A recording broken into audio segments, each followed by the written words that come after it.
નમસ્કાર વિદ્યાર્થી મિત્રો, હર હર મહાદેવ હર. આજે આપણે ઘન અવસ્થા પાઠમાં સ્ફટિકમય ઘન પદાર્થો કેવી રીતે બનતા હોય એના પાયાનું જ્ઞાન થોડુંક મેળવશું. સ્ફટિકમય ઘન પદાર્થ એના માટે કેટલાક અગત્યની ટર્મ્સ એ સમજશું. મોટિફ કોને કહેવાય, લેટિસ બિંદુ કોને કહેવાય, સ્ફટિક લેટિસ અથવા તો અવકાશ લેટિસ કોને કહેવાય, અને ચોથું એકમ કોષ કોને કહેવાય. તો આ ચાર ટર્મ્સ એના વિશે આપણે વિસ્તૃત અભ્યાસ કરીએ. તો મારી પાસે એક ઘન પદાર્થ છે. ધારી લો કે આ બરફનો ટુકડો છે અથવા કોઈ ધાતુનો ટુકડો છે, સોડિયમનો ટુકડો છે. તો શેનાથી બનેલો હશે? સોડિયમના પરમાણુઓથી, બરોબર ને? ઘણા બધા સોડિયમના પરમાણુઓ વ્યવસ્થિત ગોઠવાય અને એક આ ઘન આખો બનેલો છે. ધારો કે આ બરફનો ટુકડો છે. બીજો લો, આપણે આમાં સમજીએ. ધારો કે એક આ ટુકડો છે આખો, શું છે? બરફ. ધારો કે આ બરફ છે. તો આ શેનાથી બનેલો છે? અણુઓથી. H2O અણુ, બે હાઇડ્રોજન ને એક ઓક્સિજન જોડાઈને જે H2O નો અણુ બનશે, એવા ઘણા બધા અણુઓ ભેગા થઈને એક આખો આ બરફ કે જે સ્ફટિકમય ઘન છે એ બનેલો છે. હવે એની અંદર બરફના અણુઓ આપણે દર્શાવવા હોય તો ધારો કે આને હું બોર્ડ ઉપર દર્શાવું.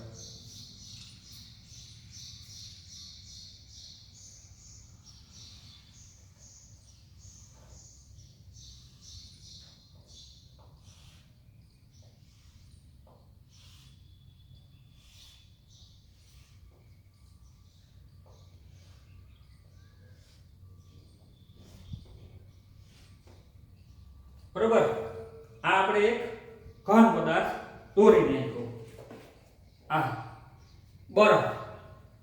હવે આની અંદર જે H2O છે અણુઓ, એ બધા વ્યવસ્થિત ગોઠવાયેલા છે. સમજવા માટે પ્રયત્ન કરી કે દાખલા તરીકે આ બધા મારા હાથમાં છે, આ બધા એ H2O ના અણુઓ છે, બરોબર? હવે આની અંદર એ બધાને ગોઠવી દઉં. ધારો કે હું બધા એમને નાખી દઈશ અંદર, તો આડાઅવળા બધા ગોઠવાઈ જશે. તો કઈ સ્ફટિકમય ઘન પદાર્થ ન કહેવાય. અસ્તવ્યસ્ત ગોઠવણી હોય તો એને તો આપણે શું કહીએ છીએ? અસ્ફટિકમય ઘન પદાર્થ. પણ બરફ સ્ફટિકમય છે એટલે એનો અર્થ કે એમાં H2O ના અણુઓ બધા આડાઅવળા નથી ગોઠવાયેલા, અસ્તવ્યસ્ત રીતે વ્યવસ્થિત રચના ધરાવે છે. તો આને હું વ્યવસ્થિત ગોઠવું, એક પછી એક આમ મૂકતો જાઉં વ્યવસ્થિત.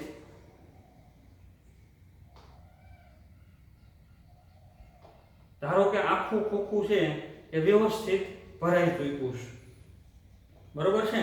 તો ઘણા બધા આવા H2O ના અણુઓ ભેગા થઈ અને એક આ બરફ કે જે સ્ફટિકમય ઘન પદાર્થ બનેલો છે. આમાં કદાચ દર્શાવું, સમજવા માટે માત્ર ખાલી બતાવું છું કે ધારો કે આ બધા બરફના અણુઓ છે.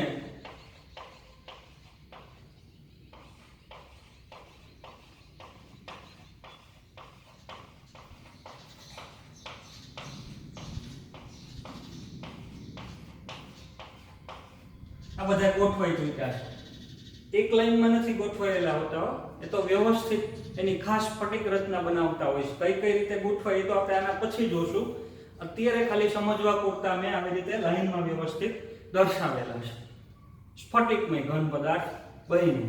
તો હવે આપણે આની અંદર આ બધી વસ્તુઓ સમજવી છે કે ભાઈ આમાં મોટિફ કોને કહેવાય, આમાં લેટિસ બિંદુ કોને કહેવાય, આમાં સ્ફટિક લેટિસ કોને કહેવાય અને એકમ કોષ કોને કહેવાય, બરોબર છે? તો બધી વસ્તુ આની અંદર છે. આ પોતે આખો જે ઘન બનેલો છે, આ પોતે ઘણા બધા ઘટકોથી એ પોતે એક આખું સ્ફટિક લેટિસ છે, બરોબર? આ આખી એક સ્ફટિક રચના બની ગઈ છે. હવે આ સ્ફટિક લેટિસ રચના અથવા અવકાશ લેટિસ રચના, એમાં મોટિફ કોને કહેવાય? તો વ્યાખ્યા જુઓ. સ્ફટિકમય ઘન પદાર્થોના બંધારણીય ઘટકો, પછી તે પરમાણુ હોય, અણુ હોય કે આયન હોય, એને મોટિફ અથવા તો એને પાયો એ કહેવાય છે. આખો સ્ફટિકમય ઘન પદાર્થ છે એના બંધારણીય ઘટકો, બરોબર? આના જે બંધારણીય ઘટકો છે એને મોટિફ કહેવાય. આપણે મોટિફ કાઢીએ આની અંદરથી. દાખલા તરીકે આ જેનેથી બનેલો હતો, તો આવા ઘટકો ભેગા થઈ અને આ આખો સ્ફટિક બન્યો હતો, તો આ એનો શું છે? મોટિફ. બીજો એક કાઢી તો આ એનો મોટિફ. તો આવા બધા જે ઘટકો હતા, આવા બધા એનાથી આખો ઘન પદાર્થ બન્યો હતો, તો એ એના બંધારણીય ઘટકો હતા. સ્ફટિકમય ઘન પદાર્થોના બંધારણીય ઘટકો, આ શબ્દ તમારે યાદ રાખવાનો. એના બંધારણીય ઘટકો, બરોબર છે? જે મૂળ ઘટકોથી બનેલ છે એવા બંધારણીય ઘટકો, પછી પરમાણુ હોય, અણુ હોય કે આયન હોય, એને મોટિફ કહેવાય. દાખલા તરીકે આ સોડિયમ છે, સોડિયમનો ટુકડો છે, તો બધા સોડિયમના પરમાણુ એ મોટિફ થયા. દાખલા તરીકે આ બરફ છે, તો આ બધા મેં દર્શાવેલા છે એ પરમાણુ નથી, પણ આખો H2O નો અણુ છે. તો એ H2O નો અણુ છે એ બરફ માટે મોટિફ થયો. ધારો કે આ મીઠું છે, NaCl, મીઠું ઘન સ્વરૂપમાં સ્ફટિકમય સ્વરૂપે છે, તો NaCl એનો એક અણુ એ એનો બંધારણીય ભાગ થયો. તો આ NaCl નો એક અણુ એ એનો મોટિફ થયો કહેવાય. હવે આ મોટિફ હકીકતમાં શેનાથી બનેલો છે? તો આયનોથી. Na+ અને Cl- આયનો ભેગા થઈને એનો મોટિફ બનેલો છે. તો આવા મોટિફ ભેગા થઈને, એક બંધારણીય ઘટકો ભેગા થઈને આખી સ્ફટિક રચનાનું નિર્માણ કરે છે. આગળ જોઈએ તો લેટિસ બિંદુ કોને કહેવાય? લેટિસ બિંદુ. હવે ધારો કે આ સ્ફટિક રચનામાં એના ઘટકો ક્યાં આવેલા છે, કેવી રીતે આવેલા છે, એ મારે દર્શાવવું હોય તો દરેક જે અણુ પરમાણુ આયન હશે એને આપણે ખાલી ટપકાથી દર્શાવશું. આમ દાખલા તરીકે આપણે બોર્ડ ઉપર એની આકૃતિ દોરવી હોય કે ભાઈ કેવી રીતે બધા ગોઠવાયેલા છે, તો આપણે આમ દર્શાવશું 1 2 3 4 5 6 7 8 આવી રીતે. ધારો કે બધા વ્યવસ્થિત લાઈનમાં ગોઠવાયેલા છે, તો આખો અણુ, ખાસ યાદ રાખજો, આમે જે ટપકું કરેલું છે એક બિંદુ, એ બિંદુ શું બતાવે છે? તો એ મોટિફનું સ્થાન બતાવે છે કે ભાઈ આની આસપાસ અહીંયા મોટિફ આવેલો છે, આ એનું કેન્દ્ર બિંદુ, મધ્યવર્તી એનું સ્થાન છે. તો આ બિંદુ શું બતાવે છે? તો ભાઈ અહીંયા એક આ મોટિફ આવેલા છે. તો બિંદુ છે એ પોતે મોટિફ નથી, પણ મોટિફનું મધ્યવર્તી સ્થાન બતાવે છે. તો જે મોટિફનું સ્થાન બતાવતું હોય એવું બિંદુ, એને આપણે કહીએ લેટિસ બિંદુ. તો આપણે બીજી વ્યાખ્યા છે લેટિસ બિંદુ કોને કહેવાય? સ્ફટિકમય ઘન પદાર્થના તેના ઘટકોનું સ્થાન દર્શાવતા બિંદુને લેટિસ બિંદુ કહેવાય. એના જે ઘટકો છે એનું સ્થાન દર્શાવતા બિંદુને લેટિસ બિંદુ કહેવાય. બિંદુ એટલે એનું સ્થાન, બરાબર? યાદ રહી જાય એવું. તો બે ટર્મ્સ થઈ, મોટિફ એટલે બંધારણીય ઘટક, અને બંધારણીય ઘટક જે છે એનું સ્થાન જ્યાં હોય એ દર્શાવતા બિંદુને લેટિસ બિંદુ કહેવાય. હવે ત્રીજી વસ્તુ લઈ સ્ફટિક લેટિસ અથવા તો અવકાશ લેટિસ, આખી સ્ફટિક રચના. તો મેં તમને વાત કરી એમ, ધારો કે આ બરફનો ટુકડો હોય તો આવી રીતે ઘણા બધા H2O ના અણુઓ ભેગા થઈ વ્યવસ્થિત ગોઠવાય અને આખો આ પદાર્થ બનેલો છે, સ્ફટિક લેટિસ બનેલો છે. કેવી રીતે બનશે? તો મોટિફને એના લેટિસ બિંદુ ઉપર વ્યવસ્થિતપણે ગોઠવતા જઈએ, બરોબર? આ લેટિસ બિંદુ ઉપર બધા મોટિફને આમ ગોઠવતા જઈએ, એક પછી એક હું આમાં મૂકતો જવા, મોટે આખું કોકું ભરાઈ જશે એટલે ઘન પદાર્થ તૈયાર થઈ ગયો, બરોબર? તો એ બની ગઈ સ્ફટિક લેટિસ અથવા અવકાશ લેટિસ. જો વ્યાખ્યા, જ્યારે મોટિફની ગોઠવણી, મોટિફ એની ગોઠવણી કરવાની છે. ક્યાં કરવાની છે ગોઠવણી? તો દરેક લેટિસ બિંદુ પર મોટિફની ગોઠવણી લેટિસ બિંદુ ઉપર વ્યવસ્થિત રીતે થાય છે ત્યારે ચોક્કસ ભાત ધરાવતી ભૌમિતિક રચના બને છે, જેને સ્ફટિક લેટિસ અથવા તો અવકાશ લેટિસ કહેવાય. દાખલા તરીકે આ ચાર ને હું આમ જોડી દઉં તો ચોરસ બન્યો. હવે આની ઉપર બીજા આમ ચાર પાછા મોટિફ આવી ગયેલા હોય તો ન્યા પાછા આમ ચાર આવી જશે, તો એને એની સાથે જોડી દઈ તો ચાર નીચે છે. આ ચાર ગોળા એને જોડી દીધા, એની ઉપર પાછા બીજા ચાર આમ આવી ગયા, એને જોડી દઈ ઉપરના નીચે સાથે, તો આવો એક આખો સમઘન તૈયાર થઈ જશે, એટલે ચોક્કસ ભાત બની. એવી તો અલગ અલગ ઘણી પ્રકારની ભાતો બની શકે, એ આપણે આના પછી જોશું કેવી કેવી ભાત રચી શકે. તો ચોક્કસ ભાત ધરાવતી ભૌમિતિક રચના બને છે એને સ્ફટિક લેટિસ કહેવાય અથવા અવકાશ લેટિસ કહેવાય. તો એકદમ સરળ વ્યાખ્યા છે. આ મોટિફને આ લેટિસ બિંદુ ઉપર વ્યવસ્થિત ગોઠવી દઈએ, બરોબર? મોટિફને લેટિસ બિંદુ ઉપર વ્યવસ્થિત ગોઠવી દઈએ એટલે ચોક્કસ ભાત ધરાવતી રચના બની, એને કહેવાય સ્ફટિક લેટિસ. એ જ લખ્યું છે આપણે વ્યાખ્યામાં.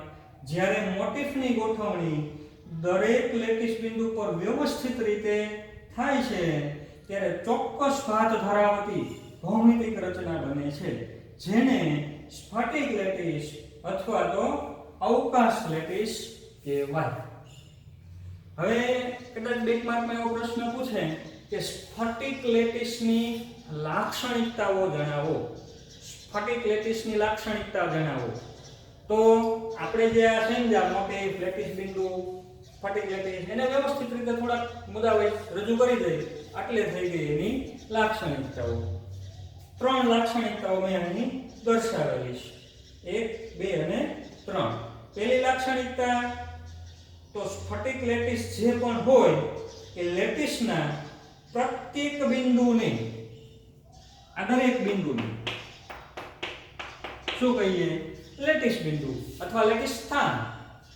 લેટિસના પ્રત્યેક બિંદુને લેટિસ બિંદુ કહેવાય અથવા એને લેટિસ સ્થાન કહેવાય. બીજી લાક્ષણિકતા, હવે એ પ્રત્યેક બિંદુ શું બતાવે છે એ એની બીજી લાક્ષણિકતા. તો પ્રત્યેક લેટિસ બિંદુ એક ઘટક કણનું પ્રતિનિધિત્વ કરે છે. આ દરેક લેટિસ બિંદુ એમ બતાવે છે કે અહીં એક કોઈ ઘટક કણ આવેલો છે, આવી રીતનો. તો દરેક લેટિસ બિંદુ એમ બતાવે છે કે અહીં કોઈ એક ઘટક કણ આવેલો છે. પ્રત્યેક લેટિસ બિંદુ એક ઘટક કણનું પ્રતિનિધિત્વ કરે છે. ત્રીજી લાક્ષણિકતા, હવે સ્ફટિકની ભૌમિતિક રચના નક્કી કરવી હોય તો એના માટે બે લેટિસ બિંદુને સીધી રેખાથી જોડવામાં આવે છે. આપણે કેવી ભૌમિતિક રચના બને છે એ જોવું હોય તો આ લેટિસ બિંદુને આમ સીધી રેખાથી જોડવાના. દાખલા તરીકે આને હું અહીંથી આમ જોડું, આને આમ સીધી રેખાથી જોડું તો અહીં ત્રિકોણ બન્યું, ત્રિકોણીય રીતે ગોઠવાયેલા છે. દાખલા તરીકે આને હું આમ સીધી રેખાથી જોડું તો ચોરસ રીતે ગોઠવાયેલા છે. તો કેવી ભૌમિતિક રચના બને છે? સ્ફટિકની ભૌમિતિક રચના નક્કી કરવી હોય શું કરવું પડે?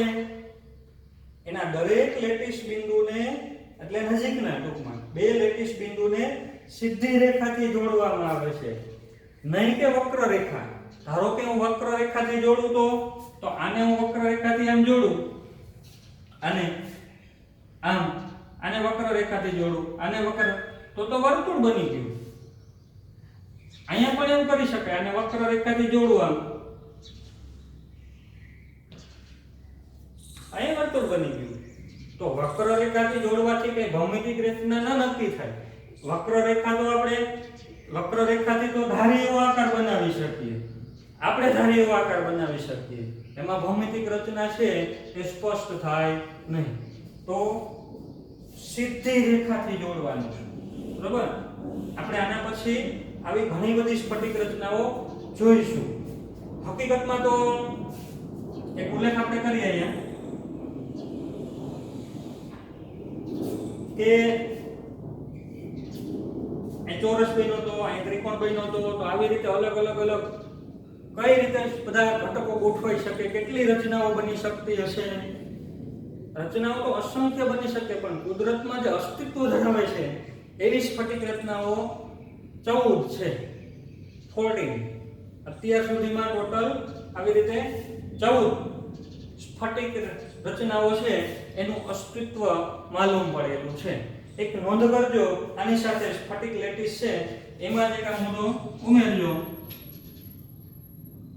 ફ્રેન્ચ ગણિત શાસ્ત્રી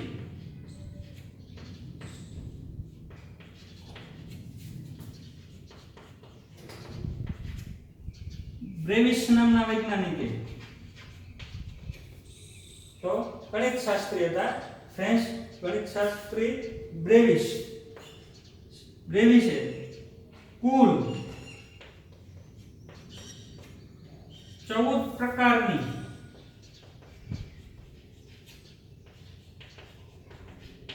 સ્ફટિક લેટિસ ની શક્યતાઓ દર્શાવેલ છે.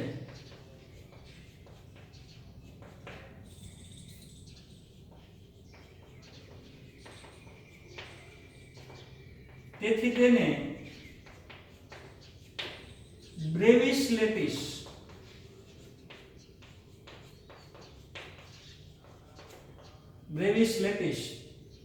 પણ કહેવાય છે. તો ત્રણ નામ થયા, સ્ફટિક લેટિસ બોલાય, અથવા અવકાશ લેટિસ પણ બોલાય, અથવા બ્રેવિસ લેટિસ એમ પણ કહેવાય. તો ત્રણ ટર્મ્સ થઈ. મોટિફ એટલે જે આખી સ્ફટિક રચના હોય એનો બંધારણીય ઘટક એટલે મોટિફ. એના ઘટકોનું સ્થાન જે દર્શાવતું બિંદુ હોય એ લેટિસ બિંદુ. મોટિફને લેટિસ બિંદુ પર વ્યવસ્થિત ગોઠવીએ એટલે જે ચોક્કસ ભાત બને એ થઈ સ્ફટિક લેટિસ અથવા અવકાશ લેટિસ અથવા તો બ્રેવિસ લેટિસ. અને આ ત્રણ થઈ બ્રેવિસ લેટિસની લાક્ષણિકતાઓ. કે લેટિસના પ્રત્યેક બિંદુને લેટિસ બિંદુ કહેવાય. દરેક લેટિસ બિંદુ એક ઘટક ગણનું સ્થાન બતાવે. અને ભૌમિતિક રચના નક્કી કરવી હોય તો બે લેટિસ બિંદુને સીધી રેખાથી જોડવામાં આવે. ચાલો હવે એના પછી આપણે એકમ કોષ કોને કહેવાય એ જોઈએ. એકદમ અગત્યની ટર્મ છે આ, અગત્યનો એક મુદ્દો છે એકમ કોષ. એકમ કોષ કોને કહેવાય હવે સમજીએ. ધારો કે આ સ્ફટિકમય ઘન પદાર્થ છે એ ઘણા બધા આવા મોટિફથી બનેલો છે. હવે એ મોટિફ કઈ રીતે ગોઠવાયેલા છે એ મારે જોવું હોય તો સ્ફટિક લેટિસમાં આપણે અંદર દાખલા તરીકે હું ખાલી એક મોટિફ આમ બહાર કાઢું તો ખાલી એક મોટિફથી મને ખબર ન પડે કે આની ગોઠવણી કેવી રીતે અંદર થયેલી હતી. કદાચ હું આખા મોટિફની એક આમ હાર કાઢું, આખી હાર કાઢી મેં, આખી હાર જ ઉપાડી લીધી અંદરથી, તો ખાલી એટલી ખબર પડી મને કે ભાઈ બધા એકબીજાને અડકીને આ ગોઠવાયેલા છે, પણ પછી ત્રિકોણીય છે કે ષટફલકીય છે કે પછી ચોરસ છે કે એ ખબર નહીં પડે મને, બરોબર છે? તો ખાલી આખી એક હાર ઉપાડવાથી પણ આખી સ્ફટિક રચનાનો કાંઈ મને ખબર પડવાની નથી. હવે કદાચ એમ કરું કે એક આખે આખું સ્તર ઉપાડી લઉં, ખાલી એક હાર નહીં પણ એક આખે આખું સ્તર ઉપાડી લઉં, આખું સ્તર કાઢી લીધું આમાંથી, બરોબર? આવી રીતે તો ખાલી એટલી ખબર પડી કે કેવી રીતે ગોળાઓ ગોઠવાયેલા છે. તો આ સેન્ટર એની ફરતે 6, તો ખાલી મને એટલી ખબર પડી કે ભાઈ એક આમ ફરતે 6 આવેલા છે ષટફલકીય રીતે, પણ હજી ત્રિપરિમાણમાં જ્યાં સુધી નહીં વિચારો ત્યાં સુધી મને હજી પૂરી ખબર નહીં પડે કે આખી એની સ્ફટિક રચના કેવી છે. તો હવે મારે એક એવો નાનો ભાગ આમાંથી કાઢવો પડશે. બધા ગોળાની જરૂર નથી, ખાલી સમજવા માટે આમાંથી એક એવો ટુકડો કાઢો કે જે મને આખી સ્ફટિક રચના કેવી છે એની સમજૂતી આપી છે. તો એવો ટુકડો કાઢું છું, જાદુ નથી કરવાનો, આમાં છે જ કાઢું છું. તો આ એક ટુકડો મેં એવો કાઢ્યો આમાંથી કે જે મને આખી સ્ફટિક રચનાની સમજૂતી પૂરી પાડી દે છે, બરોબર? આખી સ્ફટિક રચનાની હવે મારે કાંઈ જરૂર નથી, હું ખાલી આટલાનો અભ્યાસ કરીશ એટલે મને અંદર ગોળાઓ કઈ રીતે ગોઠવાયેલા છે એની બધી જ સમજૂતી મળી જશે. જો થોડોક વિસ્તૃત અભ્યાસ તો આપણે આના પછી કરશું, પણ ખાલી તમને થોડો ખ્યાલ આવે એટલા માટે થોડીક સમજૂતી આપું છું. ફરીથી તમને કહું કે આની વિસ્તૃત સમજૂતી એ તો હજી વાર છે, આના પછી 2-3 પ્રશ્નો લઈને પછી આવશે, ત્યારે તમે એને કેપેબલ થશો સમજવા માટે. પણ થોડીક સમજૂતી આપું કે જેથી કરીને તમને એકમ કોષ એકદમ સરળતાથી સમજાઈ જાય. જો કઈ રીતે છે તો એમ કહી શકું કે 1 2 3 4,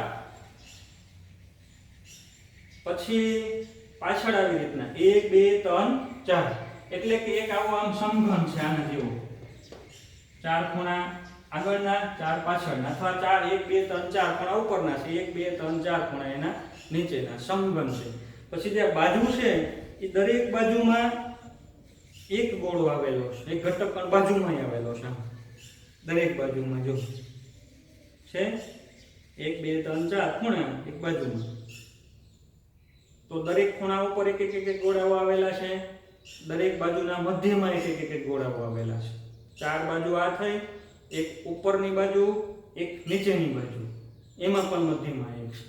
તો આવી રીતે આ એનો એક એકમ કોષ કહેવાય. આ એકમ કોષ એફસીસી પ્રકારનો છે, એ આપણે આના પછી વિસ્તૃત સમજીશું, અત્યારે તમે એને સમજવા માટે કેપેબલ નથી. તો ખાલી એટલું જ સમજો અત્યારે કે ભાઈ આ એકમ કોષ એટલે હકીકતમાં શું છે? તો સ્ફટિક રચનાનો એક નાનામાં નાનો ભાગ કે જે સ્ફટિકની બધી જ લાક્ષણિકતાઓ દર્શાવે છે. સ્ફટિક રચનાનો એક નાનામાં નાનો ભાગ કે જે સ્ફટિકની બધી જ લાક્ષણિકતાઓ દર્શાવે છે અને તેનું ત્રિપરિમાણમાં પુનરાવર્તન કરતા. એટલે પુનરાવર્તન એટલે કઈ રીતે?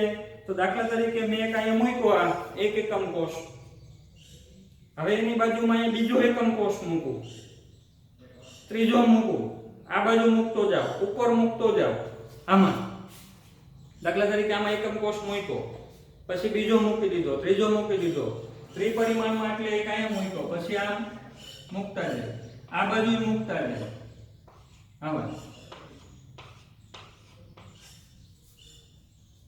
ઉપર એ મૂકતા જાય, આમ લાઈન કરતા જાય, આમ લાઈન કરતા જાય અને ઉપર પણ કરતા જાય, તો આખું કોકું ભરાઈ જશે, એટલે આખી સ્ફટિક રચના પૂરી થઈ ગઈ. તો તેનું ત્રિપરિમાણમાં પુનરાવર્તન કરતા આખી સ્ફટિક રચના તૈયાર થાય છે. તો એવા નાના ભાગને એકમ કોષ કહેવાય, બરોબર છે? તો બે ભાગ કરી નાખવાના વ્યાખ્યાને સમજવા માટે. પહેલું કે સ્ફટિક રચનાનો નાનામાં નાનો ભાગ કે જે સ્ફટિકની બધી જ લાક્ષણિકતાઓ દર્શાવે છે અહીંયા સુધી કટકો થઈ ગયો એવો નાનો ભાગ કે જે સ્ફટિકની બધી લાક્ષણિકતાઓ દર્શાવે છે મેં તમને પહેલા કીધું એમ સ્ફટિક રચનાનો સૌથી નાનો ભાગ તો એનો આ મોટિફ છે પણ એ બધી લાક્ષણિકતાઓ ન દર્શાવી શકે એટલે આને કઈ એકમ કોષ કહેવાય નહીં આને તો ખાલી શું કહેવાય મોટિફ કહેવાય ખાલી તો નાનો ભાગ એવો લેવાનો કે જે ઘણા બધા મોટિફ થઈને એક આવો બન્યો હોય નાનો ભાગ એવો નાનો ભાગ કે જે બધી જ લાક્ષણિકતાઓ દર્શાવે છે અને તેનું ત્રિપરિમાણમાં પુનરાવર્તન કરતા સ્ફટિકની રચના તૈયાર થાય છે એને એકમ કોષ કહેવાય તો આ થયો આપણો એકમ કોષ આવા ઘણા બધા એકમ કોષ ત્રિપરિમાણમાં ગોઠવી દે આગળ ગોઠવી દે આ બાજુ ગોઠવી દે ઉપર ગોઠવી દે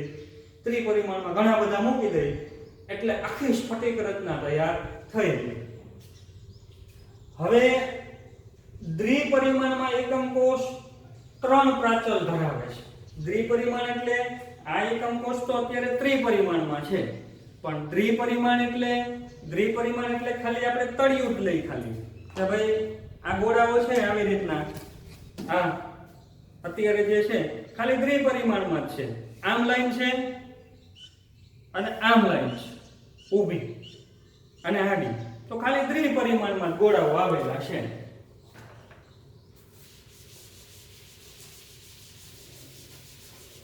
ખાલી આવી રીતના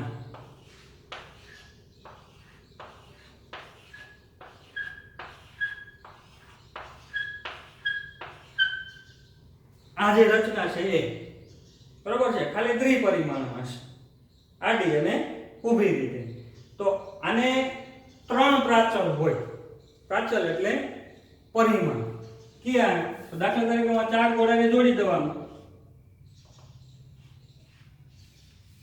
તો આ એક એનો એકમ કોષ કહેવાય દ્વિપરિમાણનો એકમ કોષ થયો કહેવાય ચોરસ બને છે બરોબર છે તો અહીંયા મેં દર્શાવેલો છે એવો પછી જરૂરી નથી કે ચોરસ જ બનતો હોય ચોરસ ક્યારે કહેવાય તો ધારો કે આ a લંબાઈ આ પહોળાઈ એની a કઈ આ લંબાઈ એની b કઈ જો a અને b બે સમાન હોય તો ચોરસ બને a અને b જુદા જુદા હોય તો લંબચોરસ બનશે બરોબર છે તો દ્વિપરિમાણમાં એકમ કોષ 3 પેરામીટર્સ ધરાવે એને પ્રાચલ પરિમાણ અથવા એની લાક્ષણિકતા પણ કહેવાય ક્યાં તો બે બાજુ અને બે બાજુ વચ્ચેનો એક ખૂણો 3 થઈ ગયા લંબાઈ પહોળાઈ અને ખૂણો 3 પ્રાચલ હોય યાદ રાખજો a અને b બંને સમાન હોય એટલે કે આ a અને આ a તો ચોરસ અને બે જુદા જુદા હોય તો લંબચોરસ હોઈ શકે ખૂણો અત્યારે જે ખૂણો છે આ બે બાજુઓ વચ્ચેનો એ આમાં તમને 90 નો બતાવેલો છે પણ એવું દર વખતે જરૂરી નથી કે 90 નો જ હોય આવી રીતનું હોય આમ તો ખૂણો 60 ડિગ્રીનો પણ હોઈ શકે તો શક્યતાઓ તો ઘણી બધી છે આવી ખૂણાઓની કે 90 નો હોય 60 નો હોય 75 નો હોય 50 નો હોય 45 નો ગમે તે બનાવી શકીએ ને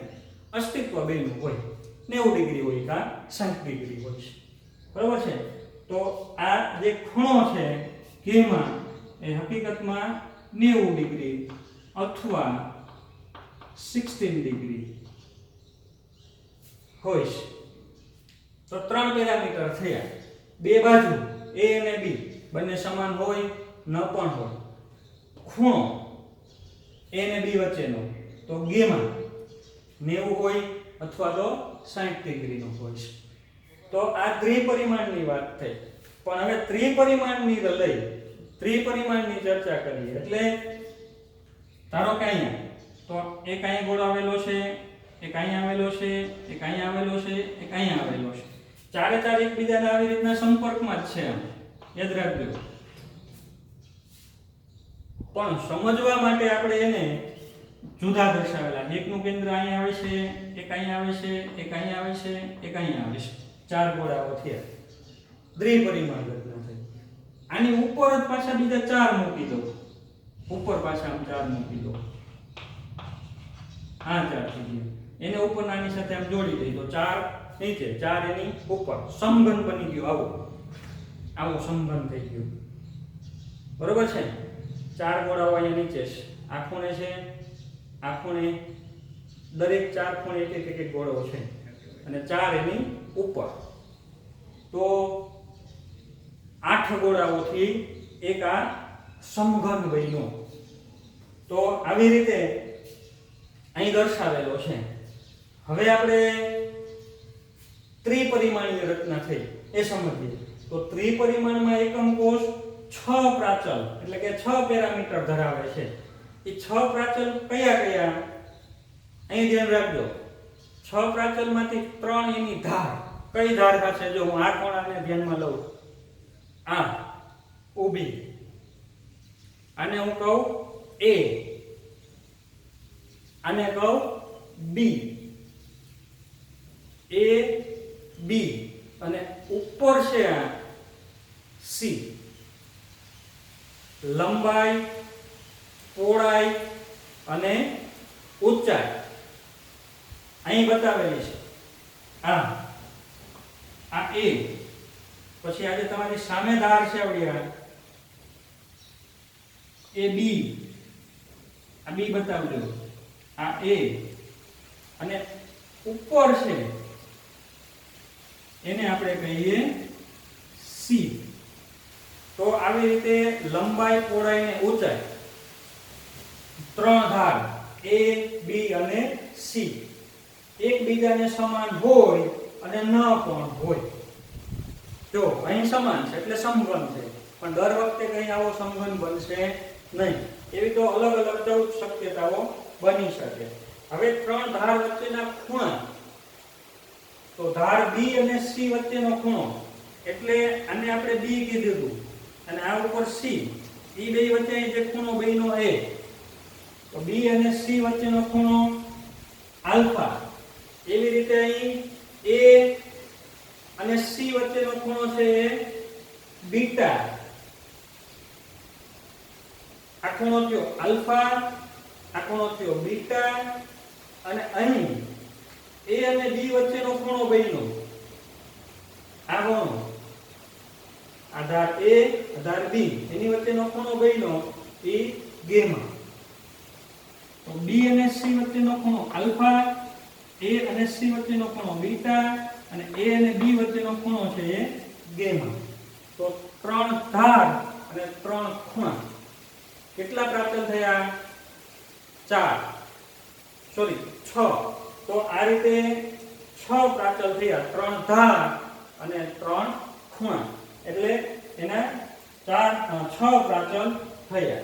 તો આ રીતે આ જે એકમ કોષ છે એ દ્વિપરિમાણમાં જોઈએ તો ખાલી 3 પ્રાચલ ધરાવે છે અને ત્રિપરિમાણમાં એના 6 પ્રાચલ હોય છે.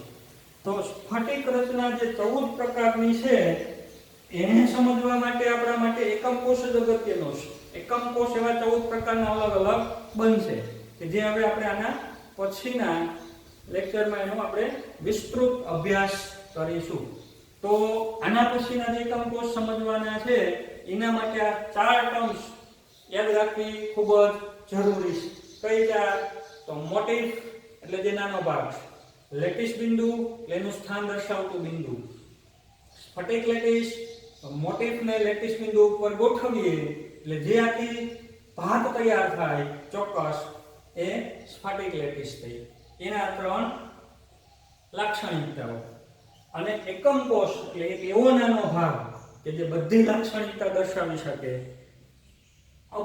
ઉપરાંત એનું પુનરાવર્તન કરી તો આખી સ્ફટિક રચના તૈયાર થાય. તો આ એકમ કોષ થયું. અને ખાસ એના પેરામીટર એટલું અચૂક યાદ રાખજો. તો મળીએ આવતા લેક્ચરમાં. આ 14 પ્રકારની સ્ફટિક રચનાના એકમ કોષ ક્યાં હોય એ આપણે જોઈશું.